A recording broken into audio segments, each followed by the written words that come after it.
Hello. आज हम लोग मैट्रिक्स चैप्टर में एनसीईआरटी की एक्सरसाइज 3.1 के क्वेश्चन सॉल्व करेंगे। क्लियर? तो फर्स्ट क्वेश्चन देखते हैं। क्वेश्चन फर्स्ट, एक मैट्रिक्स दिया हुआ है, मैट्रिक्स ए 2 5 19 माइनस का 7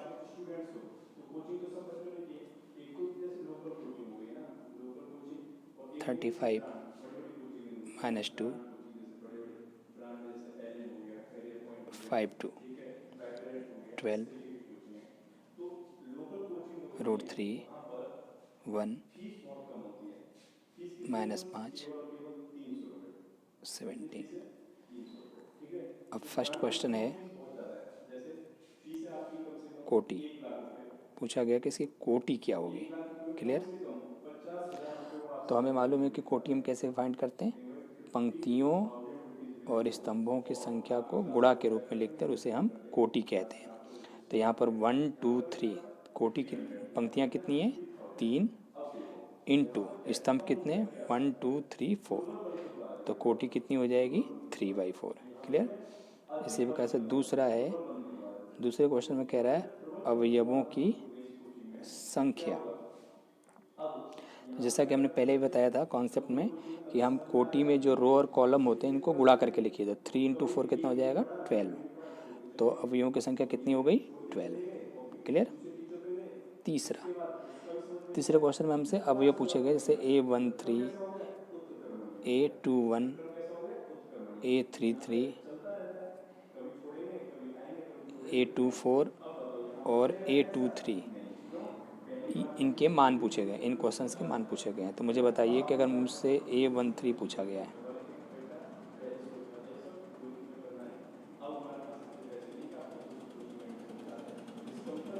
A13 first row third column. तो अगर हम फर्स्ट रो थर्ड कॉलम के बारे में देखें तो देखो ये फर्स्ट रो है और ये थर्ड कॉलम है। दोनों ने एक दूसरे को कहाँ काटा, यहाँ। ये वैल्यू कितनी है, 19। तो आप बोलोगे कि इस आव्यूह में A13 की वैल्यू कितनी हो जाएगी, 19। इसी प्रकार से आपको A21 पूछा गया है, A21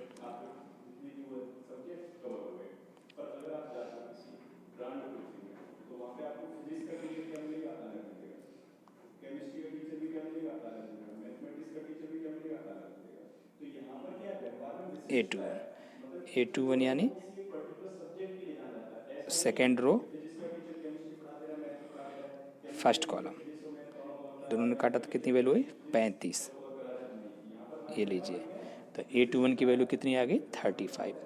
इसी प्रकार से हमसे पूछा गया नेक्स्ट A33 बताओ। तो A33 आप कैसे बताओगे, ये लीजिए third row third column, A33 के लिए थर्ड रो थर्ड कॉलम। तो ये लीजिए हमने यहाँ पर थर्ड रो और थर्ड कॉलम, ये दोनों ने यहाँ काटा।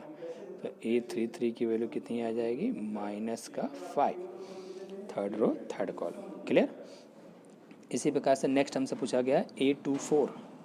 तो अगर मुझसे A24 पूछा गया तो हम कैसे बताएंगे भाई, A24 लीजिए, A24 A24 A24 यानी सेकेंड रो फोर्थ कॉलम। तो दोनों ने कहाँ काटा एक दूसरे को, यहाँ। ये वैल्यू कितनी है, 12। तो आप बोलोगे कि A24 की वैल्यू कितनी आ गई, 12। सिमिलरली मुझसे पूछा गया कि भाई A23 की वैल्यू बताओ। तो A23 हम कैसे बताएंगे, ये लीजिए सेकेंड रो थर्ड कॉलम। तो सेकेंड रो थर्ड कॉलम कितनी वैल्यू है, 5/2। तो 5/2 ये लीजिए। तो इस तरीके से हम सभी अवयवों का मान बता सकते हैं। क्लियर?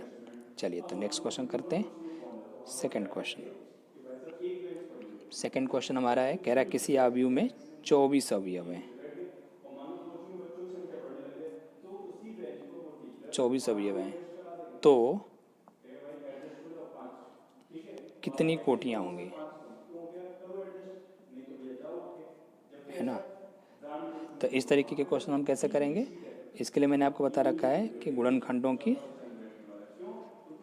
संख्या बतानी पड़ेगी। तो 24 का गुणनखंड करते हैं, 2 गुणा 2 गुणा 2 गुणा 3। तो ये लीजिए 2 की पावर 3 इंटू 3 की पावर 1। तो यहाँ पर अगर कोटियों की संख्या पूछी जाए तो कोटियों की संख्या, तो देखो ये जो भी घात है उसमें एक जोड़ेंगे। रूल इसका ध्यान से सीखना है। ये देखिए घात कितनी है यहाँ पर 3, तो इस 3 में एक जोड़ेंगे इनटू यहाँ घात कितनी है 1, तो 1 में एक जोड़ेंगे। जो भी घात होंगी उनमें एक जोड़ के और उनका गुणा कर देंगे। तो 3 into 1 4 into 2 is equal to 8।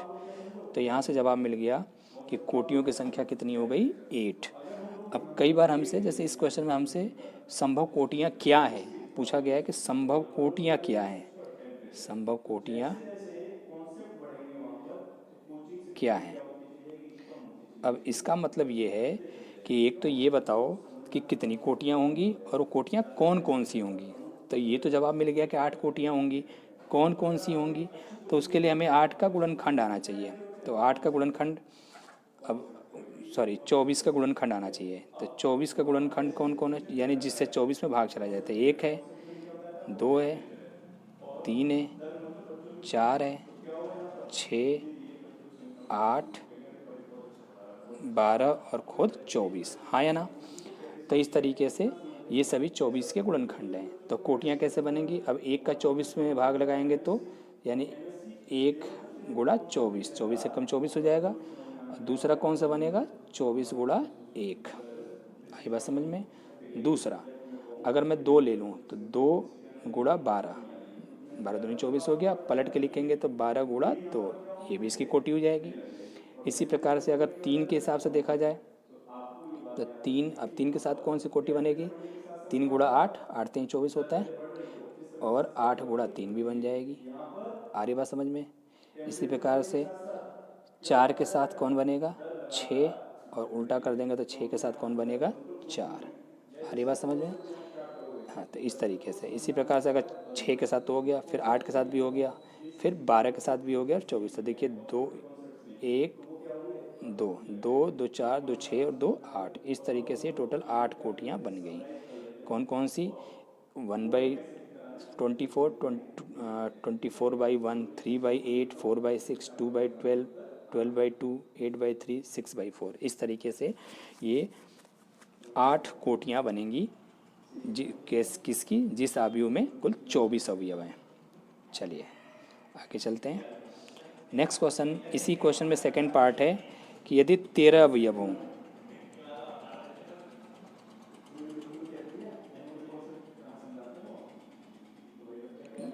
यदि 13 अवयव हैं। अब आपको मालूम है 13 एक अभाज्य संख्या है, तो 13 का गुणनखंड तो होगा नहीं। अगर हम 13 का गुणनखंड करेंगे तो 13 को तो 13 कम 13 ही सिर्फ लिखा जा सकता है, 13 की पावर 1। तो कितनी कोटियाँ हो जाएंगी,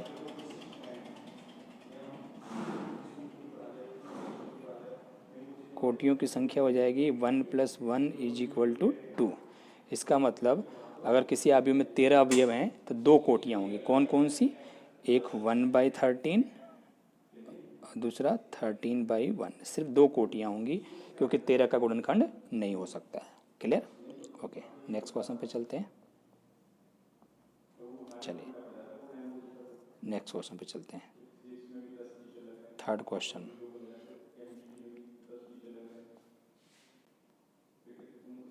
चलिए थर्ड क्वेश्चन कह रहा है यदि किसी अवयव में 18 अवयव हैं तो इसकी संभव कोटियाँ क्या होंगी। तो सेम सिचुएशन, 18 का फैक्टर कर लिया, 2 × 3 × 3, देखिए 2 × 3 6, 6 × 3, तो 2 की पावर 1 और 3 की पावर 2। तो कोटियों की संख्या अगर पूछी जाए तो क्या जवाब देंगे, कोटियों की संख्या हो गई, जो भी घात है उसमें एक जोड़ेंगे, 1 + 1 × 2 + 1। चलिए तो ये हो गया 2 इंटू 3 इज इक्वल टू 6। यानी अगर किसी अवयव में 18 अवयव हैं तो कुल 6 कोटियाँ बनेंगी। अब क्वेश्चन ये है कि अगर 6 कोटियाँ बनेंगी तो 6 कोटियाँ कौन कौन सी होंगी। तो इसको देखिए हम समझ सकते हैं इस तरीके से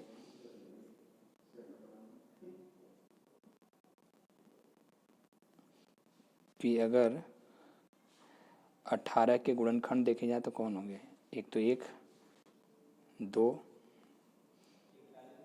3, 6, 9 और 18। क्लियर। तो एक तो 1/18, 18 एकम 18 हो जाएगा। हर उन संख्या जिनका गुणनफल 18 होगा वो सब कोटि बना देंगी। दूसरा, इसी को पलट के लिखेंगे तो 18 गुणा 1, फिर 2 के साथ 2 इंटू 9, और इसी को पलट के लिखेंगे तो 2 इंटू 9, फिर इसी प्रकार से 3 इंटू 6 और 6 इंटू 3।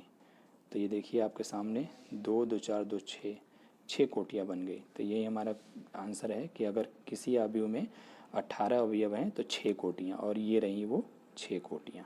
क्लियर। चलिए, इसी सवाल में पूछा गया आगे कि यदि इसमें 5 अवयव हों, 5 अवयव हों तो क्या होगा। अब अगर 5 अवयव होंगे तो 5 तो अभाज्य संख्या है, 5 का गुणनखंड तो होगा नहीं, 5 की पावर 1, तो कोटियाँ कितनी बनेंगी। मैंने क्या बता रखा है, घात में 1 जोड़ देते हैं तो ये हो जाएगा 2। कौन कौन सी, तो 5 के 2 ही गुणनखंड हैं, 1 और 5। इसका मतलब एक तो 1 गुणा 5 बनेगा और एक इसी को रिवर्स कर देंगे तो 5 गुणा 1 बनेगा। तो ये 2 कोटियाँ हो जाएंगी। क्लियर। चलिए नेक्स्ट क्वेश्चन पे चलते हैं। नेक्स्ट क्वेश्चन है हमारा क्वेश्चन नंबर 4 कि 2/2 का एक अवयव है a बराबर aij की रचना कीजिए, जहाँ परिभाषा दे रखा है वेरी फर्स्ट क्वेश्चन के लिए aij की वैल्यू है i प्लस जे का होल स्क्वायर डिवाइड में 2। क्लियर। चलिए, तो इस तरह के क्वेश्चन कैसे करने मैं आपको पहले समझा देता हूँ। अब देखिए 2/2 का मैट्रिक्स है, तो i की वैल्यू 1, i की वैल्यू 2, j की वैल्यू 1 और j की वैल्यू 2। तो इस तरीके से अगर हम इसको मिलाएं, देखो ये 1 1 यानी ये होगा a11, ये 1 और ये 2, तो ये a12। ऐसे ही ये i की वैल्यू 2 और j की वैल्यू 1 है तो a21, और यहाँ i की वैल्यू 2 और j की वैल्यू 2 है तो ये a22। तो अगर 2/2 का मैट्रिक्स है तो उसके 4 अवयव होंगे, a11, a12, a21 और a22। अब a11 की वैल्यू क्या होगी, तो डेफिनेशन है i plus J whole square by 2। तो यहाँ i की वैल्यू भी 1 है और j की वैल्यू भी 1 है, तो 1 + 1 का होल स्क्वायर बाई 2। तो 1 + 1 हो गया 2 का स्क्वायर 4/2, 2 से कैंसिल करेंगे तो वैल्यू आएगी 2। इसी प्रकार से हम a12 फाइंड कर सकते हैं, 1 + 2 का होल क्यूब बाई 2, 2 + 1 3, 3 का सॉरी होल क्यूब नहीं होल स्क्वायर, 3 का स्क्वायर 9/2। इसी प्रकार से हम a13 भी फाइंड कर सकते हैं, सॉरी a21, क्योंकि 2/2 का मैट्रिक्स है 21। आप देख सकते हैं यहाँ पर हमने एलिमेंट फाइंड करे थे a11, a12, a21। तो चलिए a21 क्या हो जाएगा, 2 + 1 का होल स्क्वायर बाई 2, तो अगेन 9/2। इसी प्रकार से a22, अगर हमसे a22 की वैल्यू पूछी जाए तो हम कहेंगे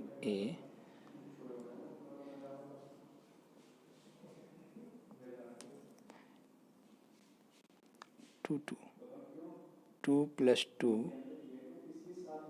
होल स्क्वायर बाई 2 + 2 4, 4 का स्क्वायर 16/2, कैंसिल करेंगे तो 8। तब यहाँ से हम सभी वैल्यूज हमने देख ली। तो A11 की वैल्यू 2, A12 की वैल्यू 9/2, A21 की वैल्यू 9/2, A22 की वैल्यू 8। तो इस तरीके से मैट्रिक्स ए है। क्लियर? तो इस तरीके से हमसे मैट्रिक्स का 2x2 के मैट्रिक्स का निर्माण करवा रहा है। तो इस तरीके से हम क्वेश्चन करेंगे। चलिए नेक्स्ट क्वेश्चन देखते हैं इसका।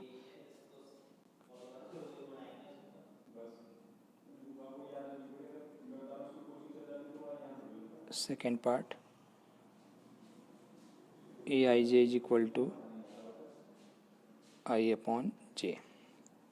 तो 2x2 के तो A11 1/1 is equal to 1, A12 1/2, A21 2/1 is equal to 2, A22 2/2 is equal to 1। तो इस तरीके से हम मैट्रिक्स हो गया 1, हाफ, 2 और 1। क्लियर? इस तरीके से आगे बात समझ में? चलिए इसी प्रकार से थर्ड पार्ट है, Aij बराबर I प्लस 2j का होल स्क्वायर बाई 2।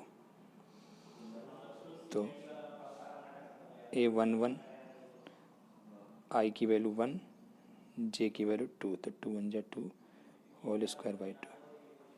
तो ये हो गया 9/2। इसी प्रकार से अगर मुझसे A12 पूछा जाए तो I की वैल्यू 1 और j की वैल्यू यहाँ 2 पर, तो 2 × 2 4, 4 का होल स्क्वायर डिवाइड बाई 2। तो 4 1 5 का स्क्वायर 25/2। इस तरीके से। क्लियर? ऐसे ही A21 तो I की वैल्यू 2 और j की वैल्यू 1, तो 2 1 जा 2 का होल स्क्वायर बाई 2। हमने यहाँ j की वैल्यू 1 पुट करी, j की वैल्यू 1 पुट करी, तो 2 1 जा 2। इस तरीके से 2 + 2 4, 4 का स्क्वायर 16/2, वैल्यू आएगी 8। क्लियर? सिमिलरली A22 तो 2 की वैल्यू अब I + 2j है, तो I की वैल्यू तो 2 है,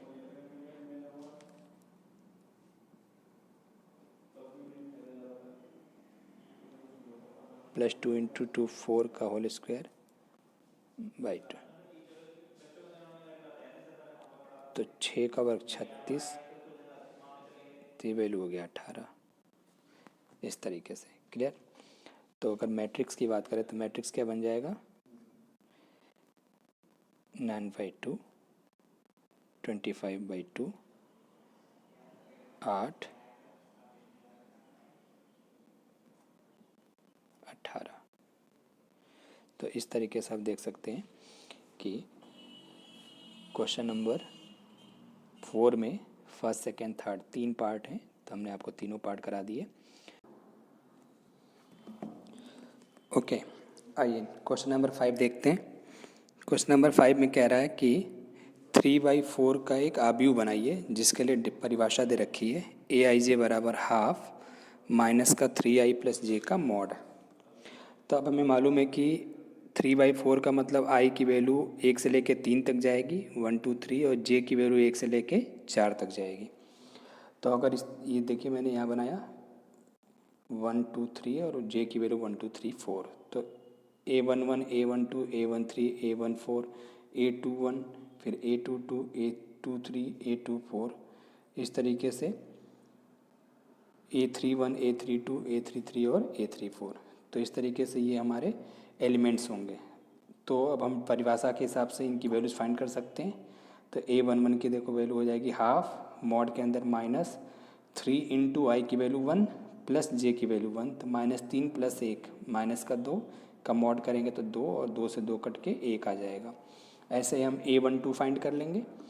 A12 हाफ माइनस का 3 इंटू आई की वैल्यू तो 1 है प्लस जे की वैल्यू 2, तो -3 में से 2 गया 1 और 1 का मॉड 1 बटे में 2, तो 1/2।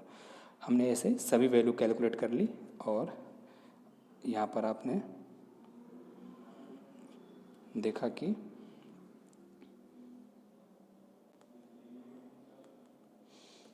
ये मैट्रिक्स आ गया और मैट्रिक्स बन गया 1 हाफ 0 हाफ, पहली रो, दूसरी रो है 5/2 2 3/2 1, फिर तीसरी रो 4 7/2 3 और 5/2। क्लियर। इसी प्रकार से दूसरा पार्ट है, इसमें कह रहा है AIJ बराबर 2i - j, तो A11 तो आई की वैल्यू 1 और जे की वैल्यू 1 रख दीजिए, तो 2 गुणा 1 2, 2 में से 1 गया 1। ऐसे A12 तो A12 फाइंड करेंगे तो आई की वैल्यू 2 1 कम 2 और -2 0 आ जाएगा। इसी प्रकार से हम सभी वैल्यू कैलकुलेट कर सकते हैं और फिर इनको मैट्रिक्स में हमने देखिए पुट कर दिया, तो ये हमारा फाइनल आंसर आ गया। ठीक है, इस तरीके से हम वैल्यू फाइंड कर सकते हैं। चलिए क्वेश्चन नंबर 6। क्वेश्चन नंबर 6 कह रहा है मैट्रिक्स, दो मैट्रिक्स इक्वल दिया हुआ है, बराबर लगा रखा है और हमसे XYZ का मान पूछा गया है। तो ऐसे सवाल के लिए हम क्या कॉन्सेप्ट लगाएंगे, तुलना करेंगे। तुलना कर दिया संगत अवयव की संगत अवयव से, तो देखो इसका पहला अवयव है 4 A11 की जगह पे और इसका y, तो 4 बराबर y यानी y बराबर 4। इसी प्रकार से z बराबर 3 और इसी प्रकार से x बराबर 1, तो ये हमारे फाइनल आंसर आ गए। ठीक, इसी प्रकार से दूसरा क्वेश्चन था x + y 2 5 + z x y बराबर 6 2 5 8, तो तुलना कर दिया तो x + y बराबर 6, 5 + z = 5 और x × y = 8। तो यहाँ से हमने समीकरणों को सॉल्व कर लिया। तो अगर समीकरण 2 को देखें तो 5 + z बराबर 5, 5 से 5 कटेगा और z की वैल्यू 0 आ जाएगी। फिर z की वैल्यू, फिर हम समीकरण 1 और 3 को सॉल्व करेंगे, तो x + y बराबर 6 और x × y बराबर 8। दो संख्याओं का जोड़ 6 और दो संख्याओं का गुणनफल 8 है, तो 4 × 2 8 और 4 और 2 6, यानी 4 और 2 ऐसी संख्याएं होंगी। तो अगर x का मान 4 लोगे तो y का मान 2, अगर x का मान 2 तो y का मान 4। तो इस तरीके से दो संभावनाएं हैं, 4 2 या फिर 2 4। क्लियर। चलिए नेक्स्ट क्वेश्चन देखते हैं। क्वेश्चन नंबर 7, फिर से एक मैट्रिक्स दूसरे की इक्वल कर रखा है, तो A - B और 2A + C 2A - B 3C + D, ये इक्वल है -1 5 0 और 13 के। तुलना करेंगे तो यहाँ से A - B = -1, 2A + C = 5, 2A - B = 0 और 3C + D = 13। हमने इन समीकरणों को सॉल्व कर लिया। पहले 1 और 3 को सॉल्व किया क्योंकि ए समीकरण 1 और 3 दोनों A और B में बने हैं। तो देखिए इन दोनों को मैंने घटा दिया तो B से B कट जाएगा, A का मान 1 आया, A का मान पुट कर दिया तो B का मान 2 आया। इसी प्रकार से हम समीकरण, अब ये B का मान A का मान उठा के 2 में रख दीजिए तो समीकरण 2 से C का मान आ जाएगा, फिर C का मान समीकरण 4 में रख दो तो D का मान आ जाएगा और इस तरीके से हमारा फाइनल आंसर आ जाएगा। क्लियर। तो ये था हमारा क्वेश्चन नंबर 7। चलिए नेक्स्ट क्वेश्चन पे चलते हैं। क्वेश्चन नंबर 8, अब दे रखा है A बराबर AIJ m/n। अब कह रहा है कि ये अगर एक वर्ग आव्यूह है तो कौन सा ऑप्शन सही होगा। अब आपको मालूम है कि वर्गाकार आव्यूह के लिए कंडीशन पढ़ाई गई थी m बराबर m, पंक्तियों और स्तंभों की संख्या समान होनी चाहिए, तो यहाँ पर C आंसर हो जाएगा m/n। ठीक, चलिए क्वेश्चन नंबर 9 कह रहा है ये दोनों मैट्रिक्स आपस में इक्वल हैं, तो अगर हम तुलना करेंगे पहले से, दूसरे की दूसरे से, इस प्रकार से, फिर तीसरे की तीसरे से, चौथे की चौथे से, तो यहाँ से 3x + 7 बराबर 0, तो x का मान -7/3, 5 बराबर y - 2 तो y का -7, y + 1 बराबर 8 तो y बराबर 7 और 2 - 3x बराबर 4 के करेंगे तो यहाँ से x का मान आया -2/3। अब आप देख सकते हो कि x के ये दोनों मान आपस में इक्वल नहीं हैं, जबकि मैट्रिक्स का नियम कह रहा है कि अगर दोनों आव्यूह बराबर हैं तो x और y के जो भी मान आएंगे वो प्रत्येक दशा में समान होने चाहिए, मगर यहाँ x का मान समान नहीं आया। इसका मतलब हम कहेंगे कि x का मान ज्ञात नहीं किया जा सकता, यानी ज्ञात करना संभव नहीं है। इस तरीके से क्लियर। चलिए, तो ये एक्सरसाइज